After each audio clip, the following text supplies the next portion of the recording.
So this is day 5. Really forgot to post this yesterday. Few vitamins, a smoothie to go forward. I'm sorry for the background noise. I'm filming this voiceover at the train station while waiting to go home. It was so sunny and really nice. A second breakfast before I head to work.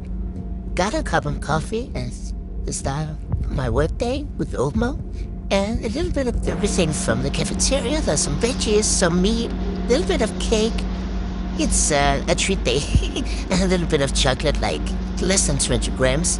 Then we have got a little bit of leftover sausage and potato salad. And a more healthy dessert rhubarb with granola on top.